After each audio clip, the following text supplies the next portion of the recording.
एक छोटे से शहर में एक परिवार रहता था, जिसमें महेश, उसकी बीवी कमला और उनके 2 बच्चे पिंकी और बबलू रहते थे।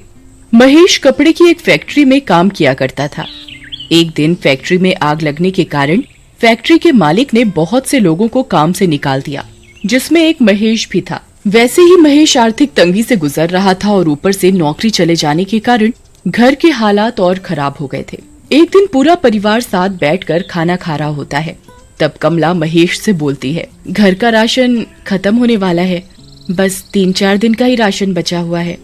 क्या करूं, कुछ समझ नहीं आ रहा। कहीं कोई नौकरी भी तो नहीं मिल रही। अभी तो घर का किराया भी देना है। अगर मुझे जल्दी कोई नौकरी नहीं मिली तो हम सड़क पर आ जाएंगे। परेशान मत हो पापा, भगवान कोई ना कोई रास्ता जरूर निकाल देंगे। अगले ही दिन सुबह पड़ोस की एक औरत महेश के घर आती है। सब लोग उनको प्यार से मौसी बुलाते थे। वो बहुत अच्छे पैसे वाले घर से थी और अक्सर लोगों की मदद किया करती थी। अरे कमला, मैंने सुना कि महेश की नौकरी चली गई और तुम्हारे घर के हालात भी कुछ ठीक नहीं चल रहे हैं। जी मौसी, बस मैं आपको क्या बताऊं कि इस वक्त हम लोग कितने बुरे हालातों से गुजर रहे हैं। परेशान मत हो कमला, सब ठीक हो जाएगा। एक काम करो, तुम लोग मेरे गांव चले जाओ। वहाँ हमारा एक मकान है जो सालों से बंद पड़ा है। तुम्हारे घर के हालात जब तक ठीक नहीं हो जाते, तुम लोग आराम से वहाँ रहो। बस उस घर में ऊपर की मंजिल पर एक बंद कमरा है, उसे मत खोलना। दरअसल उसमें हमारा कुछ जरूरी सामान है। और रही महेश की नौकरी की बात, तो उसके लिए भी परेशान होने की बिल्कुल जरूरत नहीं है। उस गांव में जो स्कूल है, मैं उसके प्रिंसिपल को बहुत अच्छे से जानती हूँ। मैं उनको बोलकर महेश को किसी न किसी काम के लिए वहाँ लगवा ही दूंगी। और तुम लोग पिंकी और बबलू को भी उसी स्कूल में पढ़ा सकते हो। ये तो बहुत अच्छा रहेगा मौसी, आपका ये एहसान हम कभी नहीं भूलेंगे। कमला महेश के घर आते ही उसे सारी बात बताती है। महेश की खुशी का तो कोई ठिकाना ही नहीं रहता। ऐसा लग रहा था मानो जैसे जादू से पल भर में उनकी सारी मुश्किलें छूमंतर हो गई हों। पर वो इस बात से बिल्कुल अनजान थी कि उनकी मुश्किलें तो उनका कहीं और इंतजार कर रही हैं। कमला, तुम आज ही सारा जरूरी सामान बांध लो, हम कल सुबह ही निकल जाएंगे। अगले दिन सुबह पूरा परिवार गांव के लिए निकल जाता है। गांव पहुंचते पहुंचते उनको शाम हो जाती है। गांव पहुंचकर महेश बताए हुए एड्रेस को ढूंढने लगता है। तभी उसे एक आदमी मिलता है। भाई साहब, जरा ये पता तो बताना।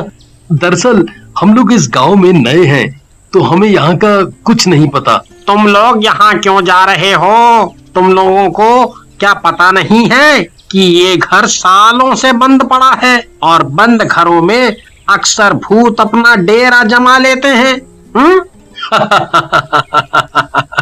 भूत वूत कुछ नहीं होता भाई, तुम तो बस मुझे ये पता बता दो कि कहाँ पड़ेगा। हम लोग बहुत दूर से आए हैं, बहुत थक गए हैं। ठीक है, मुझे क्या, जब तुमको ही अपनी और अपने परिवार की कोई फिक्र नहीं है तो ऐसा करो, तुम यहाँ से सीधे चले जाओ और वहाँ से बाएं तरफ मुड़ जाना। बस वहीं एक पीपल का पेड़ है, जिसके बिल्कुल सामने ही ये घर है। महेश अपने परिवार के साथ उस घर तक पहुँच जाता है। घर देखकर साफ पता चल रहा था कि वहाँ कई सालों से कोई झांका भी नहीं है। ये तो कितना पुराना घर है माँ, और कितना डरावना भी। इतने बुरे वक्त में हमें ये घर रहने को मिल गया, वही बहुत है। हम इसकी साफ सफाई कर लेंगे तो ये भी अच्छा दिखने लगेगा। चलो अब यहाँ खड़े रहकर बातें मत करो और जल्दी अंदर चलो। महेश जैसे ही उस घर का दरवाजा खोलता है तो घर में तेज हवाएं चलने लगती हैं। बाहर तो पेड़ का एक पत्ता भी नहीं हिल रहा, और यहाँ इतनी तेज हवा कैसे चल सकती है? क्योंकि यहाँ भूत है। पिंकी बबलू के पीछे चिल्लाते हुए भागती है। रुक रुक, तुझे मैं अभी बताती हूँ, रुक। बबलू सीढ़ियों से भागते हुए ऊपर वाली मंजिल पर पहुँच जाता है। पिंकी भी बबलू को पकड़ने के लिए उसके पीछे पीछे भाग रही होती है। बबलू को अचानक किसी औरत के रोने की आवाज आती है। बबलू वहीं रुक जाता है और ध्यान से उस आवाज को सुनने लगता है, पर आवाज अचानक से बंद हो जाती है। क्या हुआ बबलू, थक गया क्या? नहीं दीदी, मुझे अचानक किसी औरत के रोने की आवाज सुनाई पड़ रही थी, इसलिए मैं यहाँ रुक गया। इतनी रात को कौन रोएगा? जरूर तूने किसी बिल्ली के रोने की आवाज सुनी होगी और तुझे लगा होगा कि कोई औरत रो रही है। अब चल नीचे, कुछ खा पी कर सो जाते हैं। बबलू पिंकी को बहुत समझाता है पर पिंकी उसकी एक नहीं सुनती। उसे लगता है कि बबलू उसे डराने के लिए ये सब बातें बोल रहा है। पिंकी बबलू की बात पर ध्यान नहीं देती और वापस नीचे जाने लगती है। बबलू भी उसके पीछे पीछे जा ही रहा होता है, पर अचानक उसकी नजर एक बंद कमरे पर पड़ती है जिस पर ताला लगा होता है और उस ताले पर एक लाल रंग का कपड़ा भी बंधा होता है। लगता है ये वही कमरा है जिसके बारे में मौसी जी माँ को बता रही थी। ऐसा क्या जरूरी सामान रखा है इस कमरे में जो इस पर इतना बड़ा ताला लगा है? तुझे इतना सोचने की जरूरत नहीं है। मौसी जी ने हमें मना किया है इस कमरे में जाने से, तो बस हमें इस बात का ध्यान रखना चाहिए। रात को खाना खाकर सब सोने चले जाते हैं। आधी रात को अजीब सी खटखट की आवाज से पिंकी की अचानक आंख खुल जाती है। बबलू जल्दी उठ, जरा देख कर तो आ कि ये आवाज कहाँ से आ रही है। मुझे सोने दो दीदी, मुझे बहुत तेज नींद आ रही है, आप खुद जाकर देख लो। पिंकी डरते हुए अपनी बेड से खड़ी होती है और ध्यान से उस आवाज को सुनने की कोशिश करती है। आवाज बाथरूम से आ रही होती है। पिंकी बाथरूम का दरवाजा खोलती है और डरते डरते उसमें झांकती है। जैसे ही वो अंदर देखती है उसके होश उड़ जाते हैं। बाथरूम में पड़ा वाइपर अपने आप दीवार से जोर जोर से टकरा रहा होता है। पिंकी डर के मारे पसीने पसीने हो जाती है और भागते हुए नीचे अपने मम्मी पापा के पास जाती है। मम्मी पापा जल्दी उठो। क्या हुआ बेटा, तुम इतनी घबराई हुई क्यों हो? वो पापा, वो बाथरूम वाइपर, पापा ऊपर भूत भूत। क्या बोल रही हो पिंकी, ठीक से बताओ बेटा, हमें कुछ समझ नहीं आ रहा। तभी बबलू भी वहाँ आ जाता है। पापा वो ऊपर बाथरूम में वाइपर अपने आप दीवार से जोर जोर से टकरा रहा था। ये तुम्हारा वहम है बस, और कुछ नहीं। चलो अपने कमरे में जाकर आराम से सो जाओ। जब कल सुबह उठोगे तो सब बुरे सपने की तरह खुद ही भूल जाओगे। पिंकी और बबलू अपने कमरे में सोने चले जाते हैं। 2-3 दिन तक सब कुछ ठीक रहता है, पर अचानक एक रात पिंकी को किसी के रोने की आवाज आती है। वो उठकर कमरे के बाहर जाकर देखती है तो बाहर कोई नहीं होता, पर रोने की आवाज अभी भी आ रही होती है। पिंकी थोड़ा और ध्यान से सुनती है तो उसे वो आवाज उस बंद पड़े कमरे के अंदर से सुनाई देती है। जैसे ही पिंकी दरवाजे से कान लगाकर और ध्यान से सुनने की कोशिश करती है, आवाज अचानक से बंद हो जाती है। पिंकी डर कर अपने कमरे में भाग जाती है, पर रात भर वो उस बंद कमरे के बारे में सोचती रहती है। पिंकी जब सुबह उठती है तो उसे लगता है जैसे रात को जो कुछ भी हुआ वो सब उसका वहम था और वो इस बारे में किसी को नहीं बताती। एक दिन बबलू उस बंद कमरे के बाहर बॉल से खेल रहा होता है। वो उस कमरे में झांकने की कोशिश करता है पर कुछ दिखाई नहीं देता। रात को जब सब सो रहे होते हैं तब बबलू के दिमाग में वो बंद कमरा घूम रहा होता है। वो उस बंद कमरे के बाहर जाता है। मैं इस ताले को कैसे खोलूं? मैं कुछ देखता हूँ जिससे मैं ये ताला तोड़ सकूं। बबलू जल्दी से एक हथौड़ी ढूंढ कर लाता है और उस ताले को तोड़ देता है। जैसे ही वो उस कमरे की कुंडी खोलता है उसे पीछे से किसी के आने की आवाज आती है। दरअसल पिंकी हथौड़ी की आवाज से उठकर बाहर आ जाती है। कौन है यहाँ? कौन है यहाँ? ये ताला किसने तोड़ा? ये जरूर बबलू का काम है। वो अपने बिस्तर पर भी नहीं था। पिंकी से रहा नहीं जाता और वो कमरे के दरवाजे को खोलकर अंदर झांकती है। उसको तभी एक झटका सा लगता है जैसे उसके अंदर किसी की आत्मा घुस गई हो। पिंकी को बहुत अजीब सा महसूस होता है और वो अपने कमरे में जाकर सो जाती है। अगले दिन सुबह उठते ही महेश अपनी नौकरी के सिलसिले में सुबह ही घर से निकल जाता है। पिंकी घर की सफाई में अपनी माँ का हाथ बटाने लगती है और बबलू आंगन की सफाई करने बाहर चला जाता है। पिंकी का बर्ताव कुछ अलग सा होता है। वो बिल्कुल चुपचाप खिड़की पर खड़ी बाहर पीपल के पेड़ को ऐसे देख रही होती है जैसे वो अपने होश में ही ना हो। पिंकी, तू वहाँ खड़ी क्या देख रही है? चल जल्दी से मेरे साथ काम करवा। पिंकी कमला की आवाज सुनकर एकदम होश में आती है। उस दिन से पिंकी कभी कभी अजीब बर्ताव करने लगी थी। वो अक्सर उस पीपल के पेड़ को देखती रहती थी। एक दिन पिंकी अपने कमरे में लगे शीशे को एक कपड़े से साफ कर रही होती है। तभी उसे शीशे में एक चुड़ैल अपने पीछे खड़ी हुई दिखाई देती है। पिंकी जैसे ही पीछे मुड़ती है तो वहाँ कोई नहीं होता। पिंकी फिर से शीशे को साफ करने लगती है तो इस बार वो चुड़ैल अपने बड़े बड़े नाखूनों वाले हाथ पिंकी की गर्दन पर रख देती है। मम्मी, बबलू, मुझे बचाओ, जल्दी आओ, ये चुड़ैल मुझे मार डालेगी। कमला और बबलू जल्दी से पिंकी के कमरे में आते हैं तो देखते हैं कि पिंकी, हे भगवान, ये मेरी बच्ची को क्या हो गया? बबलू जल्दी से एक गिलास में पानी लाता है और पिंकी के चेहरे पर पानी के छींटे डालता है। पिंकी हड़बड़ाते हुए उठती है। चुड़ैल, चुड़ैल, माँ, माँ, वो चुड़ैल मुझे मार डालेगी। कौन सी चुड़ैल बेटा? यहाँ तो कोई भी नहीं है। नहीं माँ, वो यही थी मेरे पीछे और उसने मुझे मारने के लिए मेरा गला भी पकड़ा था। उसके बहुत लंबे लंबे नाखून थे और वो बहुत डरावनी थी माँ। कमला पिंकी की हालत देखकर बहुत परेशान हो जाती है। वो मन ही मन सोचती है कि शायद उसकी बेटी को किसी की बुरी नजर लग गई है, पर अचानक कमला की नजर पिंकी की गर्दन पर पड़ती है। पिंकी की गर्दन पर ऐसे निशान पड़े थे मानो जैसे किसी ने नाखूनों से उसकी गर्दन खुरच दी हो।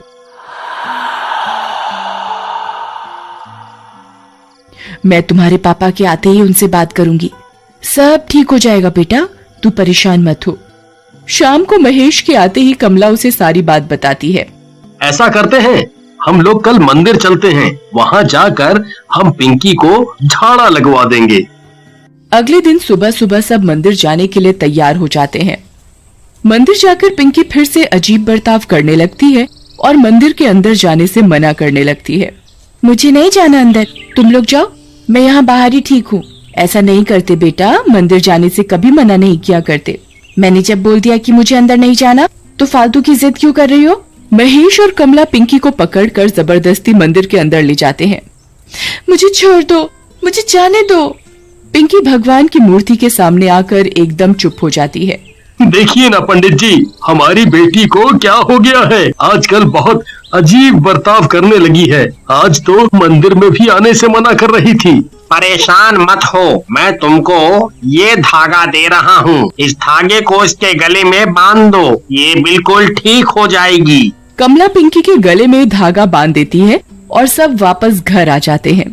कुछ दिन पिंकी बिल्कुल ठीक रहती है, पर अचानक एक दिन उसका धागा बाल काटते वक्त कंघी से टूट जाता है और पिंकी फिर से अजीब बर्ताव करने लगती है। एक रात जब सब सो रहे होते हैं तो नीचे मंजिल से कुछ गिरने की आवाज आती है। बबलू की अचानक आंख खुल जाती है और वो देखता है कि पिंकी कमरे से गायब होती है। बबलू नीचे जाता है तो देखता है कि पिंकी घर से बाहर जा रही होती है। बबलू पिंकी के पीछे पीछे जाता है। पिंकी उस पीपल के पेड़ के पास जाकर खड़ी हो जाती है और ऊपर उस पेड़ को देखती रहती है।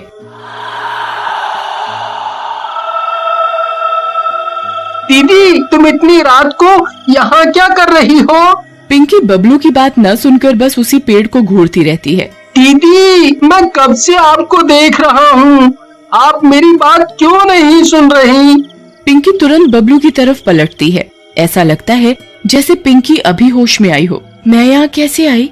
मुझे कुछ याद नहीं। लगता है आप नींद में चलकर यहाँ तक आ गईं। चलो अब घर चलकर सोते हैं, बहुत रात हो रही है। पिंकी और बबलू अपने कमरे में जाकर सो जाते हैं। अगली सुबह सब बैठकर नाश्ता कर रहे होते हैं। मुझे आज स्कूल के प्रिंसिपल ने बुलाया है। इतने दिन से स्कूल के चक्कर काट रहा हूँ, पर लगता है आज मेरी नौकरी पक्की हो जाएगी। मैं आज पिंकी और बबलू के एडमिशन की भी बात कर लूंगा। चलो अच्छा है, भगवान सब अच्छा करे। महेश स्कूल चला जाता है। कमला और पिंकी किचन में और बबलू बाहर खेलने चला जाता है। कमला किचन में सब्जी काट रही होती है और पिंकी आटा गूंथ रही होती है। सब्जी काटते काटते अचानक कमला का हाथ कट जाता है और उसके हाथ से खून बहने लगता है। पिंकी खून देखते ही फटाफट आटा छोड़कर कमला का हाथ पकड़कर खून चूसने लगती है। बस बस बेटा, जरा सा कटा है, मैं हाथ धो लूंगी तो खून बहना बंद हो जाएगा। पिंकी कमला का हाथ नहीं छोड़ती और उसका खून चूसती रहती है। कमला को पिंकी का ये बर्ताव बहुत अजीब लगता है और अचानक तभी कमला की नजर पिंकी की गर्दन पर जाती है। पिंकी का धागा गायब होता है। पिंकी, तुम्हारा धागा कहाँ गया? पिंकी कमला की बात न सुनकर बस उसके खून को चूस रही होती है।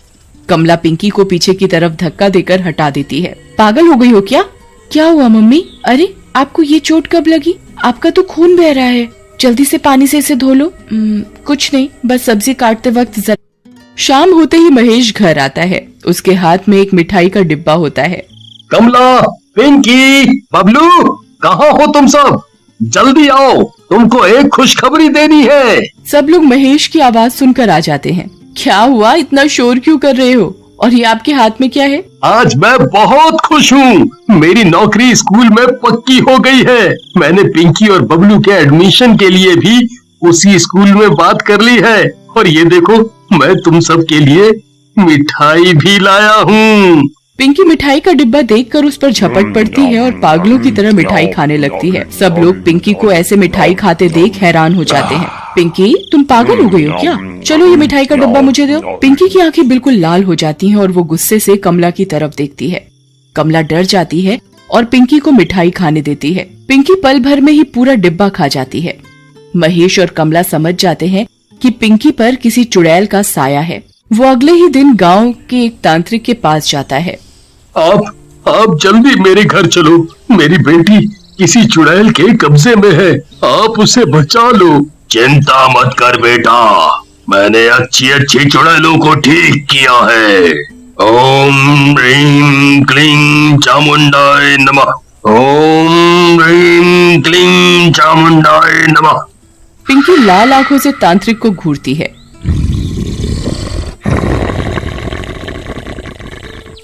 पागल तांत्रिक, तेरी इतनी हिम्मत कि तू मुझे रोकेगा? लगता है तुझे अपनी जान प्यारी नहीं है। पिंकी अपने एक इशारे से कमला को हवा में उड़ा देती है। बचाओ बचाओ, मुझे नीचे उतारो पिंकी बेटा। कौन पिंकी? मैं कोई पिंकी विंकी नहीं हूँ।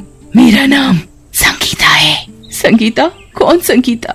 अच्छा, अब तुम मुझसे सवाल करेगी? तुझे तो मैं बताती हूँ।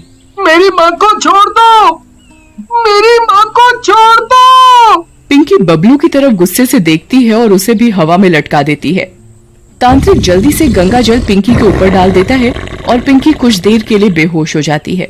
महेश जल्दी से पिंकी को एक कुर्सी से बांध देता है। थोड़ी देर बाद पिंकी की आंखें खुलती हैं, पर वो अभी भी किसी आत्मा के वश में होती है। खोलो मुझे, किसकी हिम्मत हो गई जो मुझे बांधने की कोशिश की? तुम लोग क्या सोच रहे हो कि तुम लोग मुझे ऐसे बांध कर मुझे कब्जे में कर लोगे? तुम हमसे क्या चाहती हो? इस छोटी सी बच्ची ने आखिर तुम्हारा क्या बिगाड़ा है? तुम उसका पीछा क्यों नहीं छोड़ देती? ऐसे कैसे पीछा छोड़ दूं? अब तो जब तक मैं तुम सब की एक एक करके जान नहीं ले लूंगी, मुझे चैन नहीं पड़ेगा। तांत्रिक पिंकी के सर पर एक ओम का त्रिशूल लगा देता है। पिंकी बुरी तरह चिल्लाती है, छोड़ दो मुझे, तुम लोग मेरा कुछ नहीं बिगाड़ पाओगे, छोड़ दो मुझे। अगर तू मुझे अपने बारे में नहीं बताएगी तो मैं तुझे ऐसे ही तड़पाता रहूंगा। बता, तू कौन है? क्यों इन लोगों को दुखी कर रही है? बताती हूँ। मैं इस घर की नौकरानी थी। बहुत सालों पहले इस घर में काम किया करती थी। इस घर में एक मौसी और उनका बेटा जगदीश रहता था। मैं ऊपर वाले कमरे में रहती थी। जगदीश मुझे बोलता था कि वो मुझे बहुत प्यार करता है। मैं भी उससे प्यार करने लगी थी। उसने मुझसे शादी का वादा भी किया था, पर एक दिन वो शहर गया और किसी और से शादी कर ली। मैं ये बात बर्दाश्त नहीं कर पाई और बाहर जो पीपल का पेड़ है उस पर फांसी लगाकर आत्महत्या कर ली। मरने के बाद भी मेरी आत्मा को शांति नहीं मिली। मेरा मकसद बस जगदीश की जान लेना था।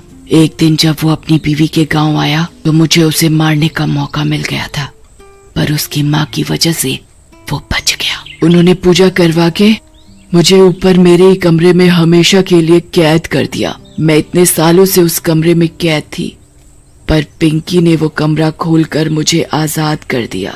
पर तुम्हारा गुनहगार तो जगदीश था। तुम इन लोगों के साथ क्यों बुरा कर रही हो? मैं इनका नहीं बल्कि वो हर उस इंसान का बुरा करूंगी जो मेरे सामने आएगा। तांत्रिक पिंकी के ऊपर भभूत डालता है और अचानक पिंकी के अंदर से वो आत्मा बाहर आ जाती है और पिंकी बेहोश हो जाती है।